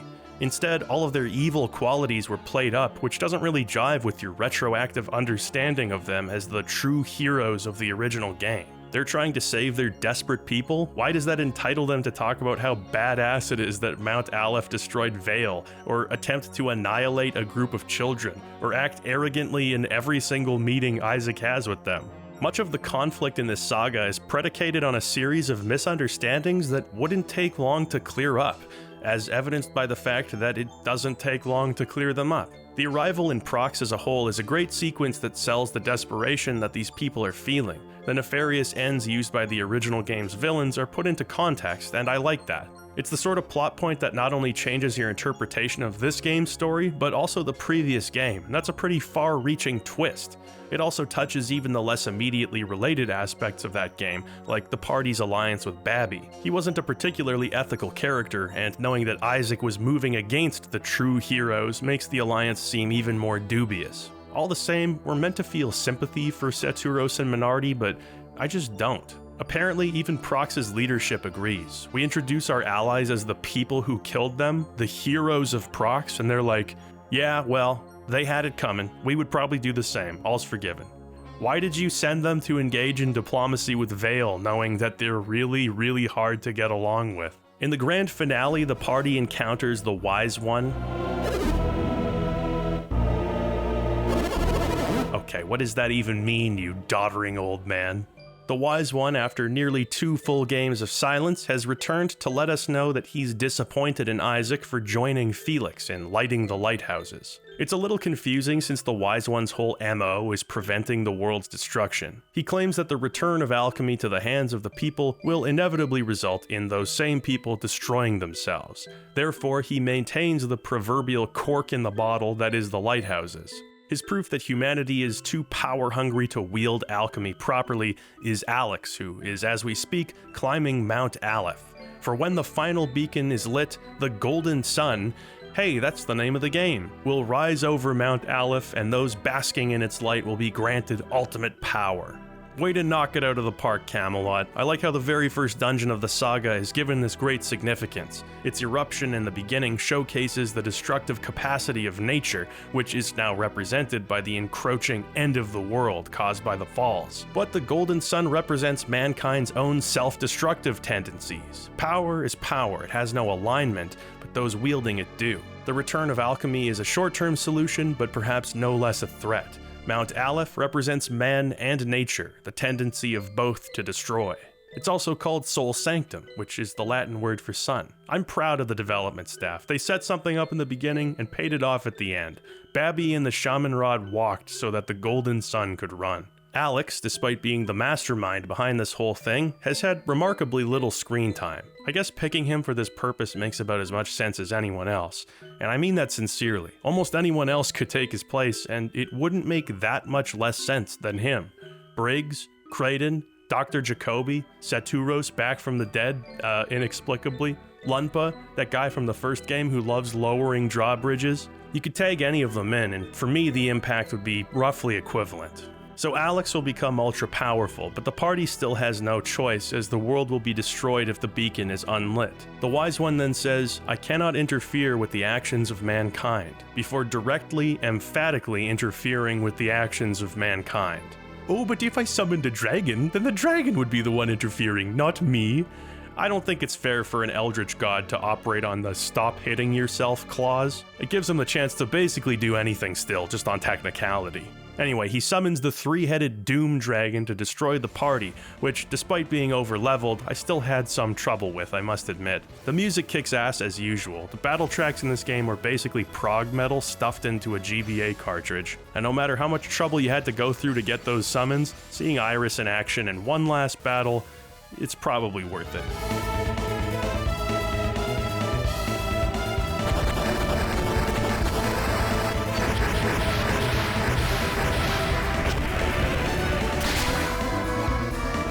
It turns out that the dragon was actually a chimera assembled from Felix's parents and Isaac's father, Kyle. The three now lay on the floor of the lighthouse, dying by our party's hands. Despite the Mercury Adepts' best efforts, it seems nothing can be done, and so they grieve once again, as they had in Vale all those years ago. Just then, we are contacted by Hamma from the first game. She's revealed to be Ivan's sister, by the way, to, as far as I can tell, absolutely no consequence whatsoever. Anyway, as the lighthouses are being rocked, she telepathically calls to let us know that the Wise One said they should all take shelter because he, quote, has a caring heart. I'm gonna be honest, it doesn't seem like that's true. It seems like, if anything, the Wise One might be fucking stupid. That Wise One, he's got a lot of nerve making us kill our own parents, but he's got a lot of love, too. That sort of friendship can't be measured in gold, and it can't be measured in sons, no matter how fatherless you may have left them. The lighthouse is lit, the Wise One goes off to do wise things elsewhere, and the party escapes back to Prox in the nick of time. We're showing that everyone's parents are actually fine, again, thanks to the Wise One. With the energy of the Golden Sun concentrated over Vale, the party anxiously journeys home. Though the town itself is destroyed, the Wise One was able to guide the villagers to safety in the town of Vault. Hey, the name is making sense. It's another multi-game payoff for Camelot. The hits just keep coming. The reunited family members embrace as Mount Aleph, where this long journey began, is bathed in the radiant glow of the sun. Alex, meanwhile, stands at its peak, prepared to be charged with the ultimate power. It seems the Wise One had taken part of the Golden Sun's power and imbued the Mars star with it, which Alex does not have, placing limits on his new abilities. Mount Aleph begins sinking into the earth. The Wise One informs Alex that if he survives and manages to one day emerge from the earth, they may meet again. The Wise One is telling the truth. He actually did do a little imbuing back at the beginning of the first game. Camelot, you son of a bitch, you did it again. Why'd you save all your competent foreshadowing chops for the last 20 minutes of the game? We could have used it earlier. In all seriousness, the Wise One's manner of speaking surrounding the events of the game does do something in my eyes to justify some of his stupider choices. Him essentially leaving Alex to be swallowed by the earth to an uncertain end almost characterizes him as a mostly benevolent trickster god. He anticipates people's actions well in advance and enjoys putting them through tests. In fact, our own party surmises that he did the same thing with them. They take for granted he must have known that Felix's parents wouldn't really stay dead after the lighthouse was activated. But I still like to think there's an element of uncertainty in what he does, just because he enjoys the gamble, so to speak. He's a cosmically great judge of character, which gives him a superhuman advantage in predicting and manipulating outcomes. Still, he can't meddle, at least in theory. Do the laws of nature prevent him from doing so? Is it a self-imposed rule? Maybe it doesn't matter. After all, what's a story without a lesson learned? A victory without stakes? Strength without hardship? There will be more Alexes. There may even be Alex again if he ever digs his way out of there. Now our party knows what it is to lose the ones they care about, and they'll do anything to stop that from happening again.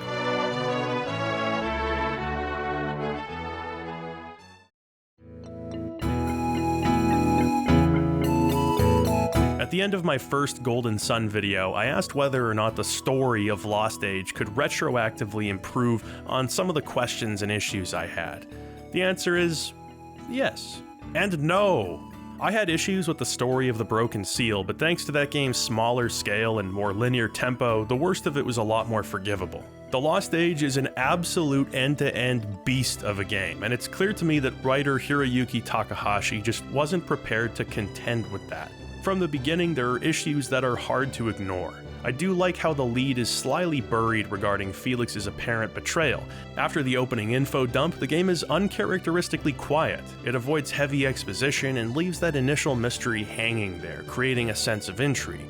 You look forward to learning about the party's true motives, but that stinginess in storytelling overstays its welcome. Dozens of hours in, basic, fundamental knowledge regarding your own motivations is only lightly hinted at through dialogue that you could miss if you blink at the wrong time. The game just keeps kicking this can down the road, leading to long stretches of narrative emptiness. There are many individual parts of the story and world that are easy to appreciate. The open-endedness of your objectives is a bold but welcome change after the structure of the first game. Plot-wise, the blurry line between hero and villain throughout is ripe for dramatic storytelling. All of the different cultures open to you thanks to the larger world serves as a great platform for world building and player investment. After all, how are you supposed to care about saving the world if you don't know what the world is like? The Lost Age is like an unguided tour through countless different places. I can imagine discussion regarding lore and backstories come quite easily to fans of the series. In a narrative and gameplay sense, the two parties finally joining forces is pretty rad. Getting to reunite with Isaac and the gang, complete with all of the gear and Jinn you painstakingly collected for them, it's a pretty awesome payoff after 2 games. The localization is very solid, the aesthetics serve the storytelling perfectly, and you can never really guess what's gonna happen next. In many ways, Camelot are truly gifted storytellers, like listening to an old man recount memories of his youth. His voice alone is enough to give you goosebumps. But also, he's an old man. He trails off, he loses his point, he repeats himself. The Lost Age has no problem with the build-up. There are so many moving parts, so many characters and locations referenced and introduced. There are multiple concurrent goals for 2 opposing parties, turning tides of conflict, morals ever-changing. Who's the ally? Who's the enemy? It's the sort of dynamism mere inches away from striking narrative gold. Indeed, the build-up is not Golden Sun's problem.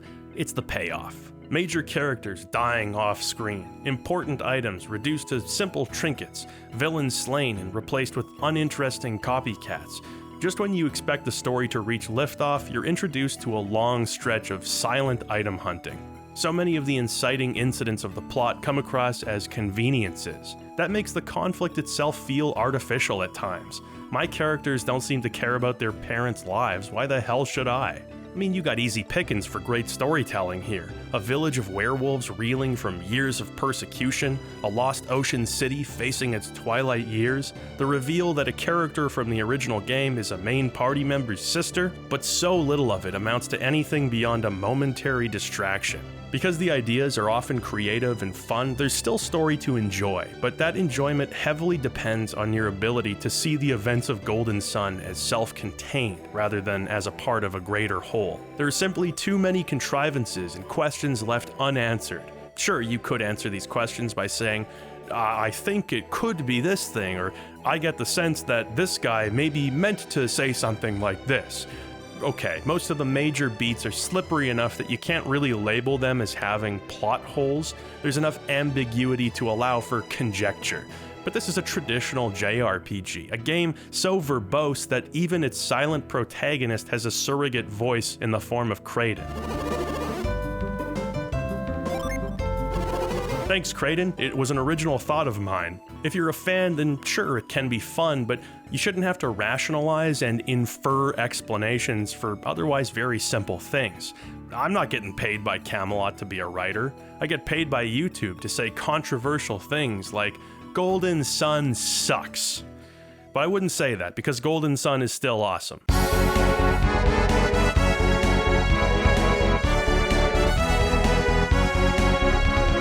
Where The Lost Age succeeds in bringing it all home is in its totality. I thought Golden Sun, the original, was good. Not amazing, but good.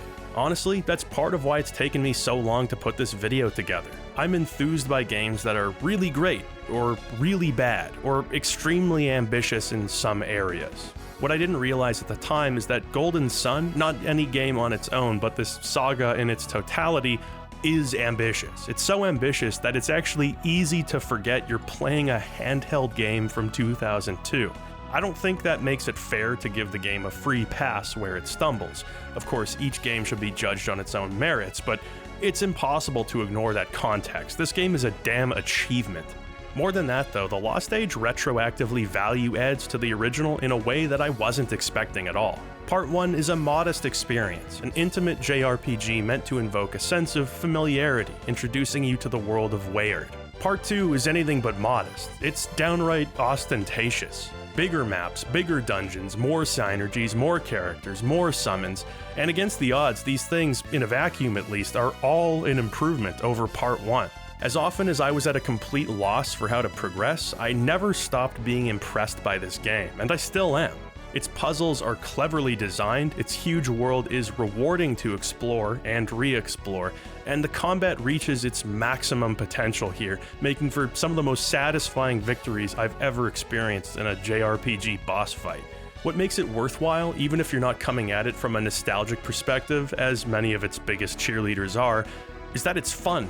It's just a really easy game to play and get lost in. I love that you can use the mind-reading Psynergy on every single one of the many NPCs, animals included. Being able to transfer your game and modify your classes through the Jinn system makes for a continued feeling of satisfaction. All of the micro goals you come across are not only fun to deal with in their own right, but they're also almost always rewarding in a tangible sense. It's exciting to find a rare piece of ore, give it to the blacksmith, and see what unique item he makes for you. The critical hit animations for all the weapons never get old, even the exceedingly long ones. I mean, look at this. This is a labor of love. You sense that love throughout. It's just a warm, beautiful, colorful jewel of a game.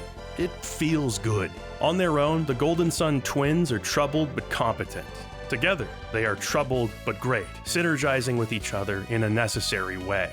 These games set the standard for handheld RPG gaming very early on in the Game Boy Advance's life cycle, an unattainable standard, some would say, as Golden Sun continues to enjoy its status as an all-time Game Boy Advance great. If you don't have a tolerance for old-school design that leaves you hanging out to dry, and an often perplexing story that struggles to stick its landing, then it's tough to recommend Golden Sun, particularly The Lost Age. Me, I've built calluses. I wouldn't blame you if you haven't, though. There's a lot you have to put up with to see the game at its best. I myself may very well have bounced off of it if it weren't for my YouTuber's commitment, as it were. As is often the case, I'm grateful to be in a position where I am forced to abide by such commitment. Without it, I may very well have gone my entire life without playing Lucien's Quest, which would be fine, but I also never would have played Xenogears, or Panzer Dragoon Saga, or Golden Sun, which are all pieces of RPG history that deserve to be experienced. If you stick with it, you'll likely come to understand, as I have, why the affection for Golden Sun is so undying. Oh right, there's another one. Apropos of nothing, I just realized we're out of milk, so I'm gonna run to the store and grab some. Oh, don't look at me like that. I'll be right back. I'll bring you a Clark bar or something. I don't know what you kids eat these days.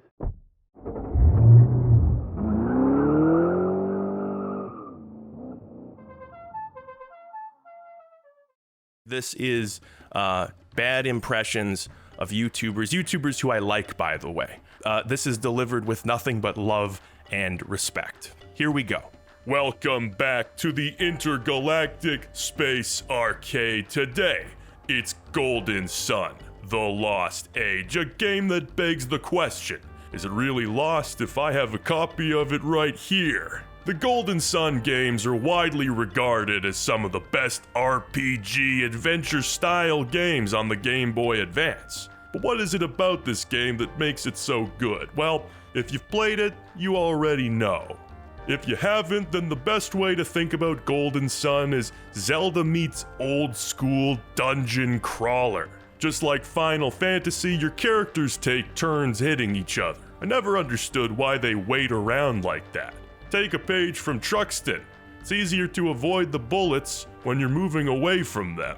Illogical combat styles notwithstanding, Golden Sun strikes a nice balance between strategy and adventure. The game lets you explore at your own leisure, which is great if you like that sort of thing. Hello ladies and gentlemen, this is the second in a series of 3 reviews I'm doing on Golden Sun. Typically the break between sequels in major RPG series spans several years at least, but Camelot Software Planning released The Lost Age just 1 year after the original. This time you're effectively playing the villain from the first game, taking control of Felix, joined by his sister Jenna. You're also accompanied by Kraden, who's inclined to interrupt the flow of the game with long, often unnecessary stretches of expository dialogue. Hey people, Seth here. Do you long for the simple joys of childhood? Do you hate well-paced and consistent storytelling in your Japanese RPGs? Do you believe petty misunderstandings are best solved through Mortal Kombat? If so, you may be a fan of the cult RPG classic Golden Sun, The Lost Age. This is not a world of magic. This is a world of Psynergy, which is magic. Golden Sun. The name itself invokes feelings of epic journeys in cozy medieval villages. Developed by Camelot Software Planning, Golden Sun: The Lost Age is the second chapter in the popular series of Game Boy Advance RPGs. The original game was a landmark title in many ways, but one that carries with it a fair amount of tedium and ideas that simply don't work. Nonetheless, the game sold very well, and development of a sequel began immediately. The result was Golden Sun: The Lost Age, and hail to the king, baby! This is how sequels are done. When development of Golden Sun was finished, Camelot were absolutely taken aback by the game's critical reception and commercial success. It was an unexpected hit, on par financially with any of the Mario sports games that had catapulted the developer into the limelight. More surprising than that was the fact that most of Golden Sun's success was being found overseas. The game was a smashing success in the United States, quickly selling over 500,000 copies. Now Camelot had the seemingly impossible task of following up the game that had turned them into a household name. As unlikely as it may have seemed, the Golden Sun would rise again. Alright, there you have it. I apologize for that. I especially apologize for the accents, but, you know, my range of talents only goes so far. Impressions delivered with love. But anyway, I had all these voices bouncing around in my head. I just wanted to get them back out there, so hope you thought that was entertaining. And thank you for watching the video.